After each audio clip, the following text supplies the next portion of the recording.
নমস্কার, আমি সৃজা। আমি একটি কবিতা আবৃত্তি করব। আমার কবিতার নাম জন্মভূমি। লিখেছেন বিশ্বকবি রবীন্দ্রনাথ।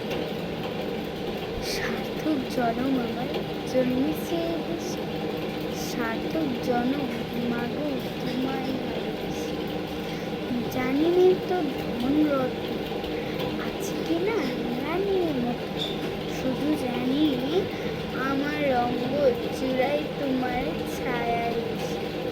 কোন বনেতে জানি নে ফুল গন্ধে এমন করে কোন গগনে উঠে রে চাঁদ এমন হাসি হেসে।